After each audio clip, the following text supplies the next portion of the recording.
Imagine a galactic empire so efficient, so unyielding, that resistance isn't just futile, it's unthinkable. That's the Xarkali Dominion. For a millennium, they've expanded across the stars, absorbing or annihilating over 2,000 species. Their strategy?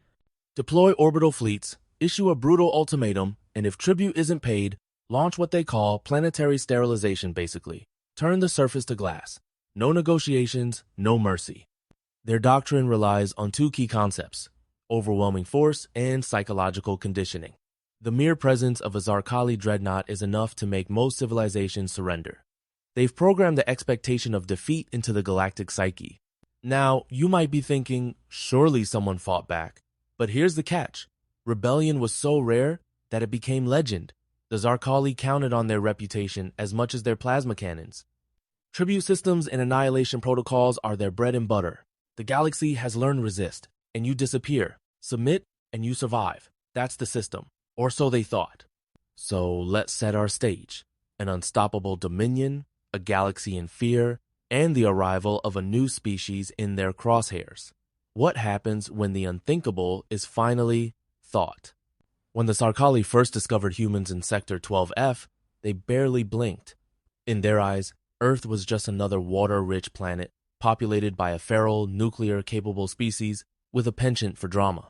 The official Dominion psychology profile called us unruly but manageable. Let me tell you a story. Xarkali tacticians actually laughed at humanity's entertainment tour endless obsession with apocalypse movies, our ability to joke about extinction events. They saw it as weakness, a symptom of cultural instability. But here's the twist. What they missed was our adaptability and our dark humor. Technical term here, cognitive reframing. We turn terror into stories and fear into fuel. That's not a bug, it's a feature of our psychology. Now, you might be asking, didn't they notice our history of violence and resilience? They did, but dismissed it as undisciplined chaos. The stage was set for a classic case of underestimación, a powerful empire misreading the most unpredictable variable in the galaxy, human nature. Picture the sky, dozens of kilometer-long ships bristling with weapons suddenly appearing in Earth orbit, every device on Earth hijacked for a single purpose: the delivery of an ultimatum. General Collex's broadcast was cold and absolute. Tribute or annihilation, 5 days to comply. This is classic shock and awe, a psychological warfare term meaning to paralyze the enemy with overwhelming force. The Xarkali's message wasn't just about power, it was about inevitability. Government scrambled. DEFCON levels spiked. The world watched, gripped by a modern existential dread. But within hours, something broke the script. Ask yourself, how do you respond when faced with unstoppable force? Surrender, fight, or mock? That's when the first flicker of human unpredictability appeared, a single, unfiltered message that would echo through the galaxy. We will kill you, idiots. Let's pause on that reply 5 words, broadcast in Galactic Standard with a distinctly Terran accent. We will kill you, idiots. No encryption, no diplomatic protocol, just pure bravado. Now, you might be thinking, was this a joke? A prank? Surely the Xarkali wouldn't take it seriously. And you'd be right, they didn't. They chalked it up to human arrogance, the kind you'd see in internet trolling or bar fights. But here's where two key concepts come in: asymmetric warfare and psychological operations. Asymmetric warfare means using unconventional tactics to offset a stronger opponent. Psychological operations, or psyops, are about shaping perceptions, and this message did both. The Xarkali ignored it, but the seed was planted: doubt, uncertainty, that little voice that says, what if they're not bluffing? This was the first crack in the Dominion's armor. Sometimes, the most dangerous enemy is the one who laughs at your rules. Within a day, the Xarkali's confidence met its first real test. A listening post on Phobos went dark, then a recon squad vanished. The command ship wrote it off as primitive sabotage until a troop carrier fell from orbit, its systems shredded by what analysts later called logic bombs. Let's unpack that term, logic bomb. Think of it as a digital landmine, malicious code that lies dormant until triggered, then wipes out critical systems. The Xarkali had never seen anything like the hybrid code-ancient human programming fused with Dominion software. Now, you might be wondering, how could a so-called primitive species hack advanced alien tech? The answer is adaptability. Humans are masters of improvisation, especially when backed into a corner. The Dominion was forced to reconsider. Humans were no longer a background threat, they were reclassified as an active threat. Lesson here: never underestimate an opponent whose main tool is unpredictability. In cyberwar, the smallest exploit can topple an empire. Let me tell you about the power of myth.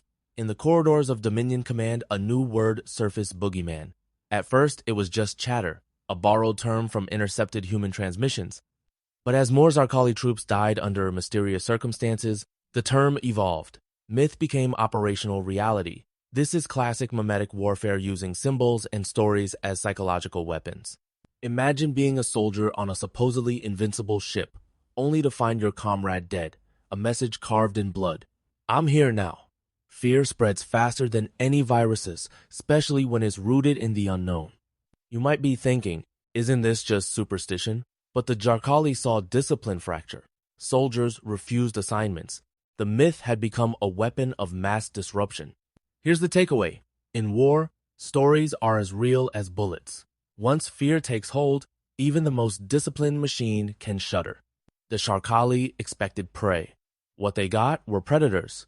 Human operatives began infiltrating Dominion ships, sabotaging systems, and leaving behind unmistakable signatures flags, banners, burned emblems. Let's break down two concepts here: infiltration and sabotage. Infiltration means bypassing physical and digital defenses to enter enemy territory. Sabotage involves deliberate destruction of key assets. Both require a mix of stealth and audacity. Now, imagine being a Dominion general. Your ships are vanishing, your soldiers are afraid, and your enemy is invisible. This is guerrilla warfare on a cosmic scale. You might ask, why didn't brute force work? Because humans exploited vulnerabilities no one thought existed: social, technical, psychological. Resolution? The Xarkali were forced to fight a war they'd never prepared for, a war of shadows, not armies. Here's where the humans broke the rules of engagement: no set-piece battles, no dramatic standoffs. Instead, targeted assassinations and psychological warfare became doctrine. Let's talk about decapitation strategy, a military term for removing enemy leadership to paralyze decision-making. The Boogeyman wasn't hunting soldiers, he was hunting generals, techs, strategists. Meanwhile, the Xarkali's own methosorbital bombardments, public threats, only fueled human resistance. Every act of brutality amplified the legend. Now, you might say, but surely the Dominion could adapt? But adaptation requires flexibility, and bureaucratic empires are famously rigid. By the time they realized what was happening, morale had collapsed. The lesson? Sometimes, the most effective weapon is fear precision targeted and surgically applied. If you want to win a war, control the story. Human hackers embedded propaganda in Dominion hardware, broadcasting Earth's war speeches over Xarkali fleet channel Simogen, Patton, and MacArthur. Their words turned into psychological shrapnel. Two terms to unpack: firmware and propaganda. Firmware is the foundational software burned into hardware, nearly impossible to change. Propaganda is information designed to shape perception and behavior. Now, think about this. The Dominion's own systems became channels for human defiance. This wasn't just hacking, it was narrative infection, a virus of fear and inspiration. You might be asking, how did they do it? The answer lies in human ingenuity and a willingness to break every rule. In the end, information became a weapon. The Boogeyman was everywhere and nowhere. Let's bring it all together: the myth, the tactics, the terror into one chilling reality. The Boogeyman, designation AM-BX0, not a soldier, but a contingency. Not bound by treaties, not limited by law. This is the epitome of a Black Ops asset trained, modified, erased from every record. The term here is deniable operations action so extreme, no government admits their existence. Now, you might be thinking, surely there are limits to what one operative can do. But the truth is, when you combine human creativity, trauma conditioning, and advanced modification, you get a force multiplier unlike any other. The Xarkali demanded tribute.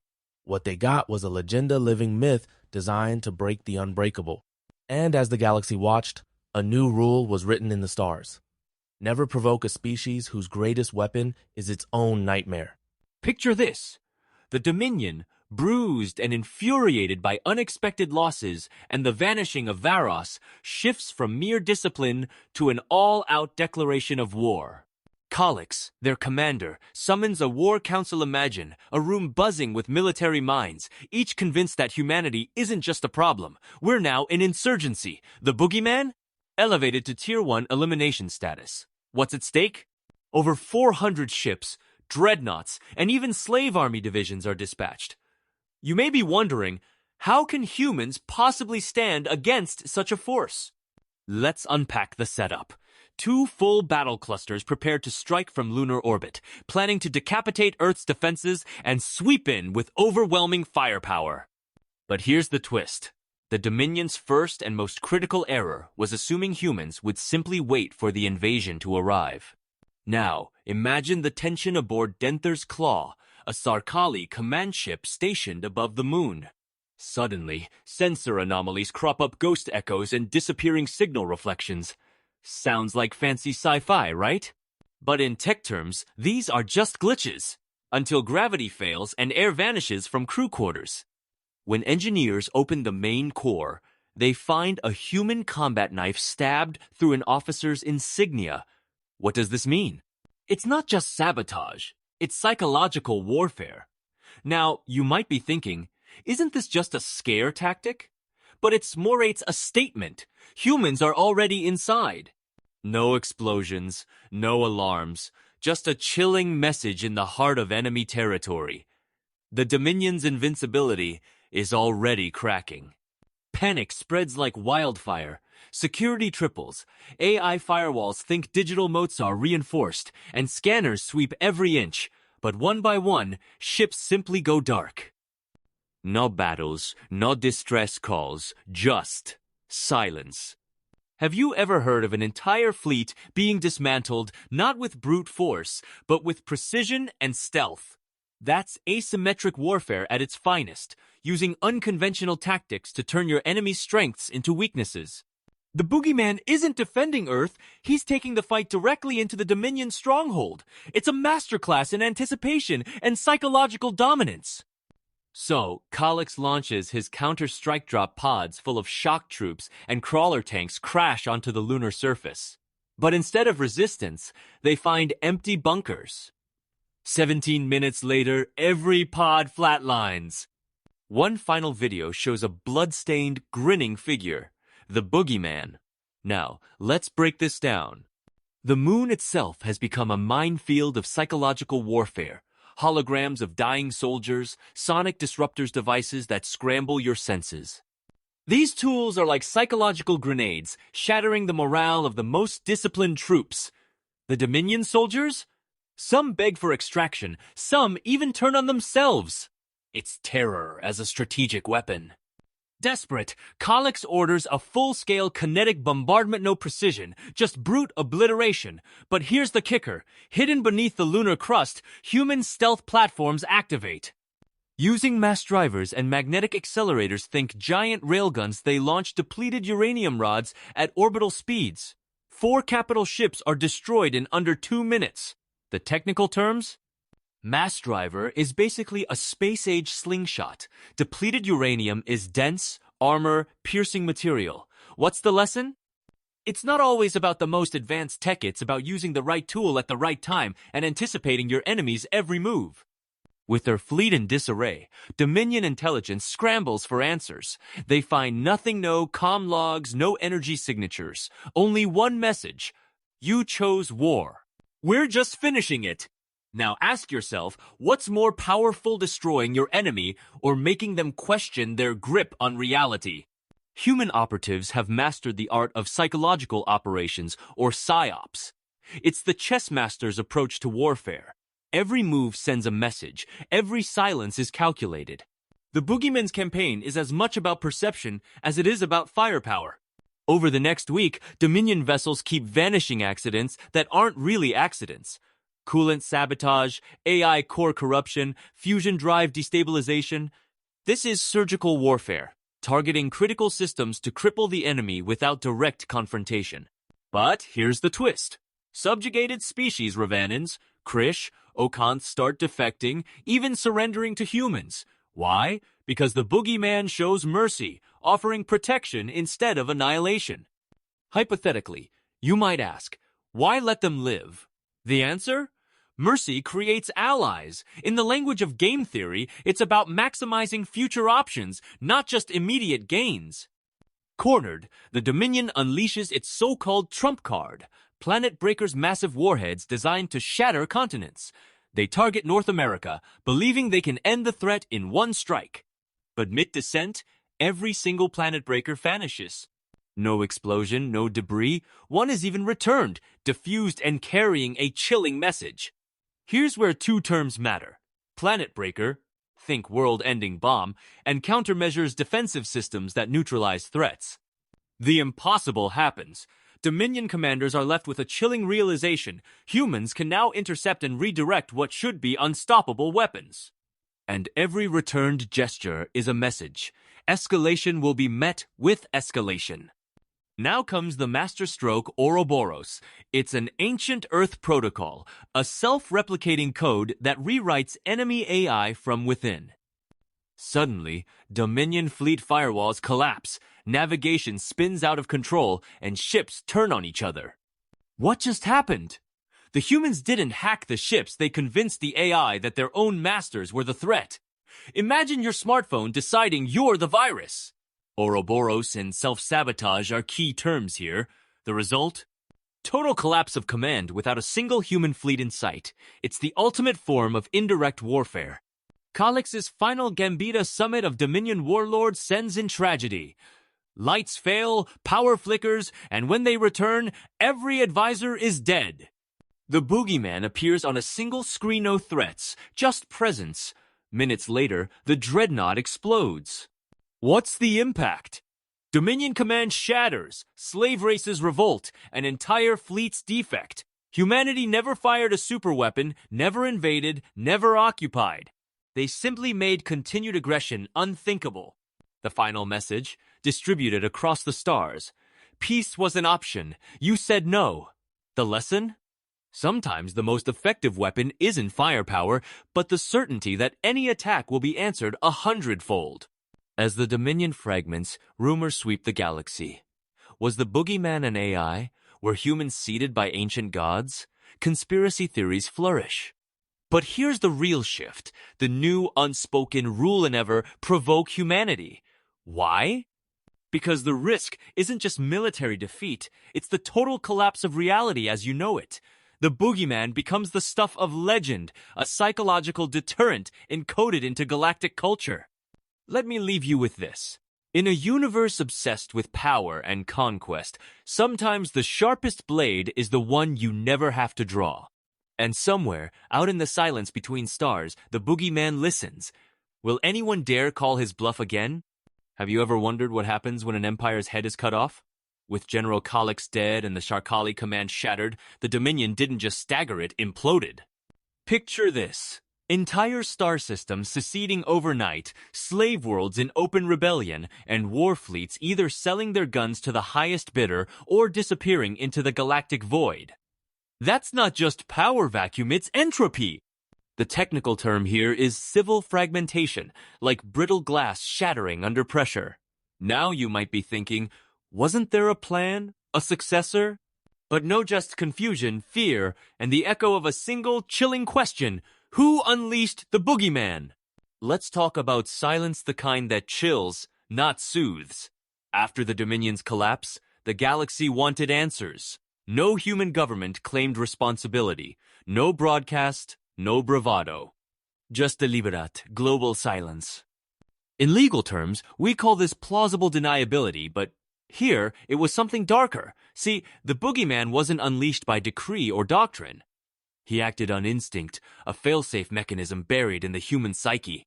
Imagine an autonomous defense system except it's flesh and blood. No politics, no permission. The message was clear: threaten Earth, and Earth will answer with irreversible force. That's not just deterrence, it's existential programming. Now picture this. A neutral fleet, the Valaria Accord, approaches Sol. No weapons, no ultimatums, just a request. Their ambassador sends a message: we come in peace and fear. That's not standard diplomacy. That's strategic signaling using words instead of weapons to convey intent. Earth's reply? Calm, collective, and chilling. Then you will not be harmed. It wasn't a peace treaty, it was a doctrine. The galaxy learned fast humans weren't after territory or alliances. They wanted deterrence principle rooted in the concept of mutual assured destruction. But here, the deterrence was psychological, not nuclear. Let me tell you a story about memory as a weapon. After the dust settled, humans didn't erase the past, they broadcast it. Across former Xarkali space, transmission hubs played raw footage, failed invasions, silent corpses, ships blowing apart from the inside. This wasn't propaganda, it was forensic deterrence using unedited, brutal data to etch fear into culture. Think of it like a viral video, except it's a warning to entire civilizations. One ex-commander took his own life after seeing his flagship's demise. On Draleth, schools taught the price of tribute. The Boogeyman's legend became not just law, but cultural gospel. Now, in the aftermath, Earth's reputation shifted from pariah to specter.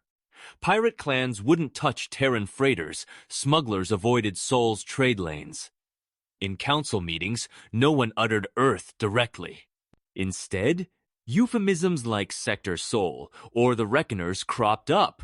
That's linguistic self-preservation, a psychological tactic where words themselves become taboo. It's like how ancient societies avoided naming their gods out loud. When fear becomes collective, it alters language, and with it, behavior. The technical term? Semantic avoidance. Earth didn't have to flex, just being remembered was enough. Curiosity can be dangerous, can't it? The Chixarn, a scholarly species, tried to decode humanity's capacity for warfare. They mined records of Earth's world wars, genocides, and the glorification of chaos, what psychologists call cultural trauma. Their conclusion was profound. Humans are a contradiction, yearning for peace, but engineered for conflict. Their lead researcher wrote, "They mastered fear because they live with it daily. Death wasn't an ending, but a trigger for retaliation." Ironically, the Chixarn deleted their own report information so potent, it became a liability. That's the danger of studying the abyss. Sometimes it stares back. So what happened on Earth? Life, surprisingly, found a way back to normal. Cities rebuilt, military secrets trickled out in censored snippets. The public didn't get the full story, only that the sky was full of ships one day and eerily empty the next. That's managed ignorance, a state where governments shield citizens from traumatizing truths. The Boogeyman's file was sealed again. Why? Because sometimes not knowing is safer than knowing. Behind closed doors, officials debated, was he a weapon or a threat? Intelligence formed the Phoenix Directive, not to control the Boogeyman, but to make sure he'd never be needed again. Here's a twist: human terror wasn't confined to humans. In the Aratus Belt, a ghost signal revealed Dominion cruisers attacked by former slave species using asymmetric warfare and psyops. They weren't fighting a war, they were sending a message. The Boogeyman's methods, disinformation, hacking, psychological operations had become contagious. Imagine a playbook so effective that even your enemies start using your plays. Resistance cells invoke Terran terms, Deathworlders, Scorched Earth, Strategic Annihilation. Human doctrine became a textbook, but no one else wielded it as effectively. Why? Because humans had something others couldn't emulate: acceptance of death. Let's talk philosophy, because at the end of the day, war is about meaning. The Terran Peace Accord wasn't an alliance or empire, it was a simple, brutal agreement. We seek freedom, not control. Threaten that, and we will end you. That's not rhetoric, that's a strategic doctrine. Other species tested it, like Warlord Vrex, who dared to demand tribute from a Terran vessel. 72 hours later, his fleet simply vanished. No weapons detected, no battles logged, just absence. The technical term here is omnidirectional deterrence, making an example so sharp that it shapes galactic behavior for generations. Years passed, and Earth's influence became spectral, felt but unseen. Markets, spaceports, even universities treated Terrans with reverence, not as rulers, but as survivors. The Boogeyman faded into legend, but his coin-inscribed liberty or death became a relic of warning. New races, like the Kytherians, learned to avoid Earth not through treaties, but through tales whispered in the shadows. "Do we have footage?" they'd ask. Only the aftermath. In the galactic center, a ruined Dominion monument drifted, its boast, "We are eternal," defaced by a Terran blade. We disagreed. The Boogeyman never returned. He didn't have to. For in the silence, his legend screamed. The remains of the Dominion scattered across the stars like dust from a collapsed monument. Civil wars ignited between surviving governors. Ex-generals turned pirates, and warlords carving fiefdoms out of once unified territory. Xarkali systems once identified by planetary codes were now referred to as the Burned Reaches. Every map of the known galaxy marked the Sol system with a red boundary, not labeled by name but by warning. In diplomatic memory, it was the only instance in recorded history where a non-expansionist species brought a Type 4 empire to extinction without deploying a fleet. The galactic record keepers attempted to classify the event with military terminology. They failed. The data didn't conform to known models. The Xarkali had outnumbered, outgunned, and out-technologized the Terrans by orders of magnitude. Yet they lost, not to weapons, but to terror, to a man who didn't exist on any census. A ghost in combat boots. From the Arcturian archives to the Verdant memory cores, analysts debated the logistics. How many operatives were involved? What kind of training program could forge a single asset capable of collapsing entire hierarchies through surgical fear? But Earth released no records, no comments, no analysis. The war, as far as they were concerned, had never happened. In the vacuum left by the Dominion's fall, dozens of species vied to seize power. Yet none could establish legitimacy. The shadow of what happened hung over every attempt. Any species that even hinted at aggressive consolidation was met with silent stares and one whispered word: Boogeyman.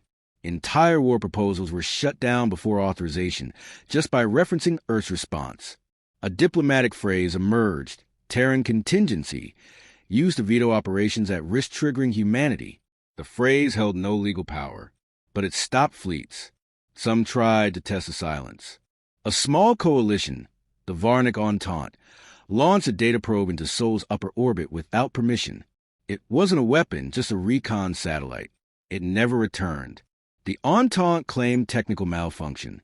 In private, they found it drifting near their homeworld 5 days later, returned with its data intact and a single message encoded at the core: don't. They disbanded 6 weeks later. Humanity didn't gloat. They didn't broadcast their superiority. No ambassadors toured alien capitals. No fleets conducted shows of force. Earth focused inward, restoring infrastructure, tightening security, and formalizing the unspoken doctrine that had changed the stars. If you come for us, you better not miss. The Boogeyman's name was never uttered publicly again. Not by humans. It wasn't reverence. It was respect for something that had never been controlled and never could be.